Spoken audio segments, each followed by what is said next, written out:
ಎಲ್ರಿಗೂ ನಮಸ್ಕಾರ. ನಾನಿವತ್ತು ಹಲಸಿನಕಾಯಿ ಮತ್ತು ಕಡಲೆಕಾಳು ಹಾಕಿಬಿಟ್ಟು ಇದರಲ್ಲಿ ಸಾಂಬಾರು ಮಾಡೋಣ ಅಂತ ಅಂದ್ಕೊತಾ ಇದ್ದೆ. ಸೊ ಈ ಒಂದು ಸೀಸನಲ್ಲಿ ಹಲಸಿನಕಾಯಿ ತುಂಬ ಚೆನ್ನಾಗಿ ಸಿಗ್ತಾಯಿತ್ತು. ಸೊ ನಮ್ಮ ತೋಟಕ್ಕೆ ಕೂಡ ನಾನು ಬಂದಿದ್ದೆ, ಊರಿಗೆ ಬಂದಿದ್ವಿ. ಸೊ ಹಲಸಿನಕಾಯಿ ಸಿಗ್ತಿತ್ತಲ್ಲ, ಇದರಲ್ಲಿ ಸಾಂಬಾರು ಮಾಡೋಣ ಅಂತ ಅಂದ್ಕೊಂಡು ಹಳ್ಳಿನಲ್ಲಿ ಯಾವ ರೀತಿ ಮಾಡ್ತಾರೆ ಆ ಒಂದು ಟೇಸ್ಟೇ ಮಾಡೋಣ ಅಂತ ಅಂದ್ಕೊಂಡು ಹಳ್ಳಿನಲ್ಲಿ ಯಾವ ರೀತಿ ಸಾಂಬಾರು ಮಾಡೋದು ಅಂತ ಹೇಳಿಸ್ಕೊಂಡು ಅದೇ ರೀತಿ ಇವತ್ತಿನ ವಿಡಿಯೋದಲ್ಲಿ ನಾನು ಮಾಡಿ ತೋರಿಸ್ತಾ ಇದ್ದೀನಿ. ಅದ್ರ ಜೊತೆಗೆ ನಿಮಗೆ ತಿಳಿಸ್ತಾ ಇದ್ದೀನಿ ಯಾವ ರೀತಿ ಯಾವೆಲ್ಲ ಟಿಪ್ಸ್ನ ಫಾಲೋ ಮಾಡಿದ್ರೆ ಸಾಂಬಾರು ತುಂಬ ಟೇಸ್ಟ್ ಆಗುತ್ತೆ ಅಂತ. ಸಾಮಾನ್ಯವಾಗಿ ಹಳ್ಳಿ ಕಡೆ ಸಿಗುತ್ತೆ, ಹಾಗೆ ಇವಾಗ ಸಿಟಿಗಳಲ್ಲೂ ಕೂಡ ಸಿಗ್ತಾ ಹೋಗುತ್ತೆ. ಬಟ್ ಅಷ್ಟು ಫ್ರೆಶ್ ಆಗಿ ಇರೋದಿಲ್ಲ. ಏನು ಮಾಡೋದಕ್ಕಾಗುತ್ತೆ, ಅದನ್ನೇ ಮಾಡ್ಕೋಬೇಕಾಗುತ್ತೆ. ಬಟ್ ಅದರಲ್ಲೂ ನೀವು ಈ ರೀತಿ ಮಾಡಿದ್ರೆ ಅದೇ ಒಂದು ಟೇಸ್ಟ್ ಕೂಡ ಹಳ್ಳಿ ರೀತಿ ಸಿಗ್ತಾ ಹೋಗುತ್ತೆ. ಸೊ ಇವತ್ತಿನ ವಿಡಿಯೋದಲ್ಲಿ ನಾನು ಅದನ್ನು ಮಾಡಿ ತೋರಿಸ್ತಾ ಇದ್ದೀನಿ. ವಿಡಿಯೋನ ಕೊನೆ ತನಕ ನೋಡಿ. ಇದಕ್ಕೇನು ಜಾಸ್ತಿ ಪದಾರ್ಥಗಳನ್ನ ಉಪಯೋಗಿಸಿಲ್ಲ, ಸ್ವಲ್ಪ ಪದಾರ್ಥಗಳನ್ನ ಉಪಯೋಗಿಸಿ ತುಂಬ ರುಚಿಯಾಗಿ ಮುದ್ದೆ ಜೊತೆಗೆ ಮತ್ತು ದೋಸೆ ಮತ್ತು ಚಪಾತಿ ಆಗಿರ್ಬೋದು, ಇಡ್ಲಿ, ಇದೆಲ್ಲದಕ್ಕೂ ತುಂಬಾ ಟೇಸ್ಟಿಯಾಗಿರುತ್ತೆ. ಸೊ ಯಾವಾಗಲೂ ವೆಜಿಟೇಬಲ್ಸ್ ಇಲ್ಲ ಮನೆಯಲ್ಲಿ ಅಂತ ಅಂದ್ಕೋಬೇಕಾದ್ರೆ ಒಮ್ಮೆ ಈ ರೀತಿ ಹಲಸಿನಕಾಯಿನ ತೊಗೊಂಬಂದು ಇದನ್ನು ಕೂಡ ವಿಭಿನ್ನವಾಗಿ ಡಿಫ್ರೆಂಟ್ ಆಗಿರೋ ಟೇಸ್ಟು ಮತ್ತು ಇದರಲ್ಲೂ ಅಷ್ಟೇ ವಿಟಮಿನ್ಸ್ ಇರುತ್ತೆ, ಮಾಡಿ ತಿನ್ನಿ. ಸೊ ಇದನ್ನು ತೋಟದಿಂದ ತೊಗೊಂಬಂದು ನಾನಿಲ್ಲಿ ಕಟ್ ಮಾಡ್ತಾ ಇದ್ದೀನಿ. ಹೀಗೆ ಕಟ್ ಮಾಡಿ ಆದಮೇಲೆ ಅದರಲ್ಲಿ ಹಾಲೆಲ್ಲ ಬರ್ತಾ ಇರುತ್ತೆ. ಅದನ್ನು ಒಂದು ಬಟ್ಟೆ ಅಥವಾ ಒಂದು ಕವರ್ನ ಸಹಾಯದಿಂದ ಅದೆಲ್ಲದನ್ನು ರಿಮೂವ್ ಮಾಡ್ಕೊಳ್ಳಿ. ಇದಾದ ನಂತರ ಹೀಗೆ ಕಟ್ ಮಾಡಿ ಆದಮೇಲೆ ಮೇಲ್ಗಡೆ ಒಂದು ಏನು ಗ್ರೀನ್ ಕಲರ್ ಕಾಣಿಸುತ್ತೆ ಆ ಒಂದು ಪಾರ್ಟ್ನ ತೆಗೆದು ಮತ್ತು ಇನ್ಸೈಡಲ್ಲಿ ಇರೋವಂತಹ ಪಾರ್ಟನ್ನು ಕೂಡ ತೆಗಿಬೇಕಾಗುತ್ತೆ. ಸಾಮಾನ್ಯವಾಗಿ ಇದು ಎಲ್ಲರಿಗೂ ಗೊತ್ತಿರುತ್ತೆ, ಬಟ್ ಆದ್ರೂ ಗೊತ್ತಿಲ್ಲ ಅಂತ ಹೊಸಬ್ರು ನೋಡ್ತಿರೋರಿಗೆ ಅಂಥವ್ರಿಗೆ ನಾನು ತಿಳಿಸ್ತಾ ಇದ್ದೀನಿ. ಇದೆಲ್ಲದನ್ನು ಚೆನ್ನಾಗಿ ಕಟ್ ಮಾಡಿಕೊಂಡು ನಾವು ನೀರಲ್ಲಿ ಹಾಕಬೇಕಾಗುತ್ತೆ, ಇಲ್ಲಾಂದರೆ ಮಾಡೋ ಅಷ್ಟೊತ್ತಿಗೆ ಅದು ಕಪ್ಪಗಾಗ್ಬಿಡುತ್ತೆ. ಇವಾಗ ನೋಡೋಣ ಬನ್ನಿ ಯಾವ ರೀತಿ ಮಸಾಲೆ ಬೇಕು ಅಂತ ತಿಳಿಸ್ತಾ ಇದ್ದೀನಿ. ಮೊದಲನೇದಾಗಿ ಇಲ್ಲಿ ಬೆಳ್ಳುಳ್ಳಿ ತೊಗೊಂಡಿದ್ದೀನಿ, ಅದ್ರ ಜೊತೆಗೆ ಈರುಳ್ಳಿನೂ ಕೂಡ ನಾನು ತೊಗೊಂಡಿದ್ದೀನಿ. ಇದ್ರ ಜೊತೆಗೆ ಕೊತ್ತಂಬರಿ ಸೊಪ್ಪನ್ನು ಸೇರಿಸ್ಕೋಬೇಕು. ನಾನು ಹಳ್ಳಿಲಿದ್ದಿದ್ದರಿಂದ ಕೊತ್ತಂಬರಿ ಸೊಪ್ಪು ಸಿಕ್ಕಿರಲಿಲ್ಲ, ಸೊ ಅದಕ್ಕೋಸ್ಕರ ಇದೆರಡನ್ನೇ ಗ್ರೈಂಡ್ ಮಾಡ್ಕೊತಾ ಇದ್ದೀನಿ. ಈ ಒಂದು ಪೇಸ್ಟಲ್ಲಿ ಮೊದಲನೇದಾಗಿ ಕಡಲೆಕಾಳು ಮತ್ತು ಹಲಸಿನಕಾಯಿನ ಚೆನ್ನಾಗಿ ಫ್ರೈ ಮಾಡ್ಕೋಬೇಕಾಗುತ್ತೆ. ಇದ್ರ ಜೊತೆಗೆ ಕೊತ್ತಂಬರಿ ಸೊಪ್ಪನ್ನ ಸೇರಿಸ್ಕೊಳ್ಳಿ ನಿಮ್ಮಲ್ಲಿ ಏನಾದರೂ ಇದ್ದರೆ.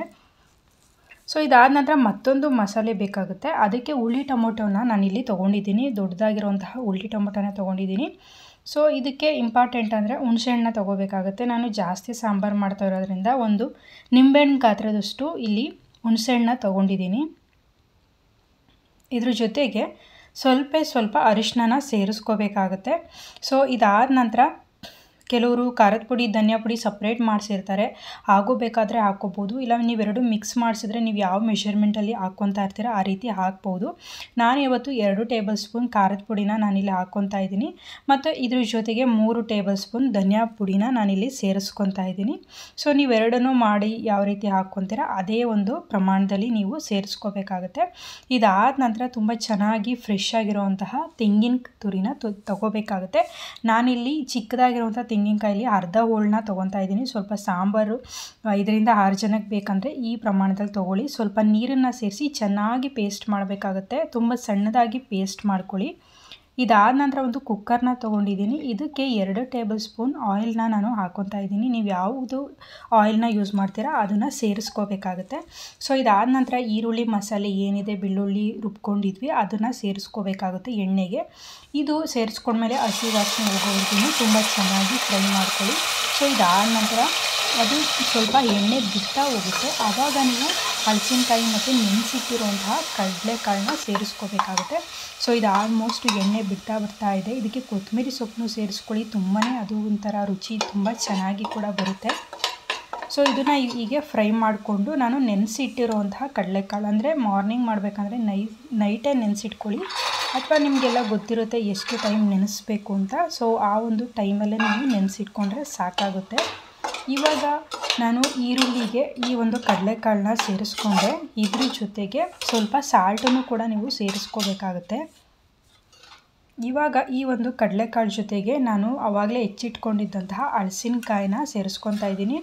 ನಾನು ಆವಾಗಲೇ ಹೇಳ್ದಂಗೆ ನೀರಲ್ಲಿ ಹಾಕ್ಬಿಡಿ, ಅದು ಕಪ್ಪುಗೆ ಕಲರ್ ಆಗೋದಿಲ್ಲ, ತುಂಬ ಚೆನ್ನಾಗಿರುತ್ತೆ. ಇಲ್ಲಾಂದರೆ ಅದೇ ಬದನೆಕಾಯಿ ಆಗುತ್ತಲ್ಲ ಆ ರೀತಿ ಆಗಿಬಿಡುತ್ತೆ ನೀರಲ್ಲಿ ಹಾಕಿಲ್ಲ ಅಂದರೆ.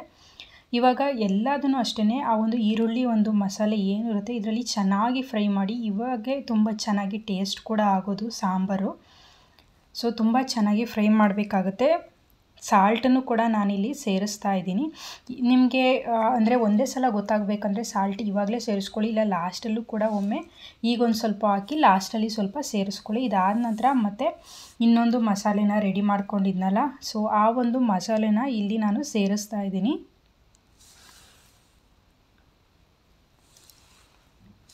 ಇದನ್ನು ಸೇರಿಸ್ಕೊಂಡ ನಂತರ ಒಂದು 2 ನಿಮಿಷ ತುಂಬ ಚೆನ್ನಾಗಿ ಫ್ರೈ ಮಾಡಿ ಆ ಕಡಲೆಕಾಳು ಮತ್ತು ಹಲಸಿನಕಾಯಿ ಏನಿರುತ್ತೆ ಅದಕ್ಕೆ ಚೆನ್ನಾಗಿ ಆ ಒಂದು ಖಾರ ಮಸಾಲೆ ಚೆನ್ನಾಗಿ ಹಿಡಿಬೇಕಾಗುತ್ತೆ. ಸೊ ಒಂದು 3 ನಿಮಿಷನೇ ಲೋ ಫ್ಲೇಮಲ್ಲಾಗಿರ್ಬೋದು, ಮೀಡಿಯಮ್ ಫ್ಲೇಮಲ್ಲಾಗಿರ್ಬೋದು, ಸ್ವಲ್ಪ ನೀರನ್ನು ಸೇರಿಸ್ತಾನೆ ಫ್ರೈ ಮಾಡ್ಕೊಳ್ಳಿ. ತುಂಬ ಚೆನ್ನಾಗಿರುತ್ತೆ ಒಂದು ಟೇಸ್ಟು. ಆ ಒಂದು ಎಣ್ಣೆ ಮಸಾಲೆ ಎಲ್ಲ ಇರುತ್ತಲ್ಲ ಅದರಲ್ಲಿ ಫ್ರೈ ಆಗೋದ್ರಿಂದ ರುಚಿ ಇನ್ನೂ ತುಂಬ ಹೆಚ್ಚಾಗ್ತಾ ಹೋಗುತ್ತೆ. ಸೊ ನೀರನ್ನು ಸೇರಿಸ್ತಾನೆ ಅದನ್ನು ತುಂಬ ಒಂದು 3ರಿಂದ 4 ನಿಮಿಷಗಳ ಕಾಲ ಚೆನ್ನಾಗಿ ಫ್ರೈ ಮಾಡ್ಕೊಳ್ಳಿ. ಇದಾದ ನಂತರ ನಿಮಗೆ ಗಟ್ಟಿಯಾಗೇ ಬೇಕು ಅಂತ ಹೇಳಿದ್ರೆ ಸೊ ಚಪಾತಿಗೆ, ದೋಸೆಗೆ, ಇಡ್ಲಿಗೆ ಈ ರೀತಿ ತಿಂತೀರಾ ಅಂದರೆ ಸ್ವಲ್ಪ ಗಟ್ಟಿಯಾಗಿ ಗ್ರೇವೀಸ್ ಆಗೋ ಥರನೇ ಮಾಡ್ಕೊಳ್ಳಿ. ಇಲ್ಲ ನಮಗೆ ಕೆಲವ್ರಿಗೆ ಇಷ್ಟ ಆಗೋದಿಲ್ಲ, ಸಾಂಬಾರು ಗಟ್ಟಿ ಇದ್ದರೆ ಮುದ್ದೆಗೆಲ್ಲ ತುಂಬ ತೆಳುಗಿದ್ರೇ ಇಷ್ಟ ಆಗೋದು. ಸೊ ಅಂಥವರು ಲಾಸ್ಟಿಗೆ ಇದು ಕುದಿ ಎಲ್ಲ ಆದಮೇಲೆ ಸ್ವಲ್ಪ ಒಂದು 2-3ರಿಂದ 3 ಗ್ಲಾಸ್ನ ನೀರು ಸೇರಿಸ್ಕೊಳ್ಳಿ. ನಾನು ಅಷ್ಟೇ ಇಲ್ಲಿ ತೆಳುಗೆ ಬೇಕಾಗಿರೋದ್ರಿಂದ ಸ್ವಲ್ಪ ನೀರನ್ನು ಸೇರಿಸ್ಕೊತಾ ಇದ್ದೀನಿ. ಒಂದು 2ರಿಂದ 3 ಗ್ಲಾಸಷ್ಟು ನೋಡಿಕೊಂಡು ಸೇರಿಸ್ಕೊಳ್ಳಿ. ತುಂಬ ಜಾಸ್ತಿ ತೆಳು ಆದ್ರೂ ಟೇಸ್ಟು ಚೆನ್ನಾಗಿರೋದಿಲ್ಲ.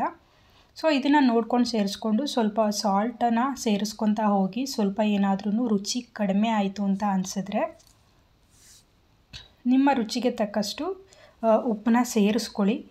ಇದಾದ ನಂತರ ಫೈನಲಾಗಿ ನಾನು ಲಿಡ್ನ ಕ್ಲೋಸ್ ಮಾಡಿಕೊಂಡು ಒಂದು 3 ವಿಷಲ್ನ ಬರೆಸ್ಕೊತಾ ಇದ್ದೀನಿ. ತುಂಬ ಚೆನ್ನಾಗಿ ಬೆಂದಿರುತ್ತೆ, ಟೇಸ್ಟು ಅಷ್ಟೇ ತುಂಬಾ ಚೆನ್ನಾಗಿರುತ್ತೆ. ಸೊ ಇದೇ ಥರ ಡಿಫ್ರೆಂಟ್ ಆಗಿರೋಂಥ ವೀಡಿಯೋಸ್ನ ಅಪ್ಲೋಡ್ ಮಾಡ್ತಾ ಇರ್ತೀನಿ. ದಯವಿಟ್ಟು ಸಬ್ಸ್ಕ್ರೈಬ್ ಮಾಡಿಕೊಂಡು ನೋಡಿ, ಹಾಗೆ ಫ್ರೆಂಡ್ಸು ಫ್ಯಾಮಿಲಿಗೂ ಶೇರ್ ಮಾಡಿ, ಲೈಕ್ ಕೂಡ ಮಾಡಿ.